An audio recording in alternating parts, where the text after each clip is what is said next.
Sir నమస్కారం sir. నమస్కారం. నమస్కారం. ఇళయరాజా గారు పాట వినని రోజు ఈ ఆంధ్రదేశంలోనే ఎక్కడ తెలుగు వాళ్ళు ఉన్నా, ఎక్కడ తమిళులు ఉన్నా, ఎక్కడ మలయాళీలు ఉన్నా, యావత్ భారతదేశం ఏ ఏ దేశాల్లో ఉన్నా సరే ప్రతిరోజు ఇళయరాజా గారి పాటతో రోజు గడుస్తుంది. తెల్లవారుతుంది, మధ్యాహ్నం అవుతుంది, సాయంత్రం అవుతుంది. ఆ పాటే మిమ్మల్ని మాకు దేవుణ్ణి చేసి పెట్టింది. ఆ పాట పుట్టుకకి ఎలా జరుగుతుంది, అసలు దాని నేపథ్యం ఏంటి అన్నది ఈ సినిమాకి సంబంధించిన అనుభవాల్ని మీ నుంచి తెలుసుకోవాలని అనుకుంటున్నామండి. ఇప్పుడు మొన్ననే మీరు లండన్లో రెండోసారి సింఫనీ చేసి వచ్చారు. ఒక భారతీయుడు వేరే దేశంలో సింఫనీ చేయడం అనేది మీ ఒక్కరి వల్లే సాధ్యమైంది. అది ఆ సింఫనీ అనుభవాలతో మొదలు పెడదాం సార్. ఆ సింఫనీ చేయాలని మీరు రాత్రింబగళ్ళు పనిచేయడం మేము చూసాం.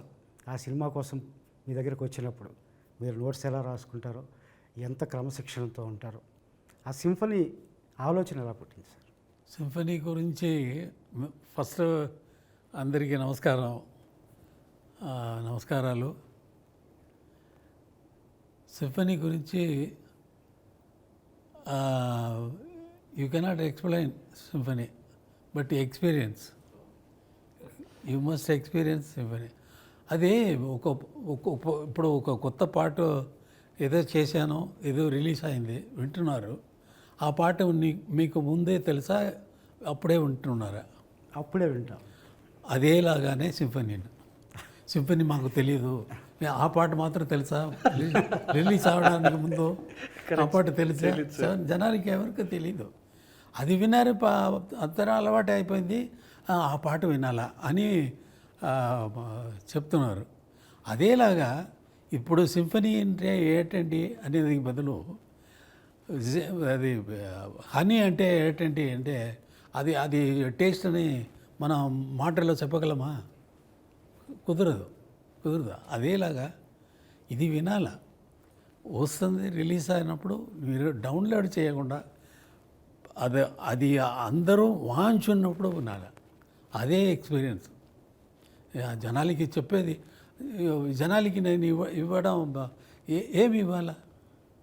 ఎంతో ఇచ్చాను, అన్నీ సౌండ్ ఫామ్లో డౌన్లోడ్లో పోయింది.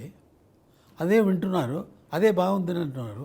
రియల్గా ఆ రికార్డింగ్ జరగనప్పుడు వింటే ఎలా ఉంటుంది అనేది నాకు మాత్రమే తెలుసు. ఏంటంటే అందరూ 60 మెంబర్స్ ఆర్కెస్ట్రా, 70, 80 అని పెట్టి మన పాత పాటలన్నీ కంప్లీట్ 80, 85, 90 కూడా వెళ్ళింది. 90 మ్యూజిషియన్స్ కూర్చొని అది పాట మొదలైతే అందరూ ఒకే చోట్లో కాన్సన్ట్రేషన్ పెట్టి అని ఒకే ఒక స్వరం ఇస్తే అందరు ఇన్వాల్వ్మెంటు వచ్చి, అందరు ఫీలింగ్ వచ్చి, అందరు ఎమోషన్స్ వచ్చి అది కలిపి అది వచ్చాయి కాబట్టి ఈ డెప్త్ ఉంది. ఈ డెప్త్ ఊరికే రాదు. కీబోర్డ్ ఉంది, ఎవరైనా టచ్ చేస్తే సౌండ్ వస్తుంది. ఏం సౌండ్ అని వీనికి తెలియదు. ఇది ఎందుకు కొట్టారని ఆ వాద్యం కూడా అనుకోవచ్చు. ఎందుకు చేయి పెట్టారు నా మీద, నేను ఊరికే ఉంటే అని ఆ కీబోర్డ్ చెప్పదా? అది సింఫనీ వచ్చి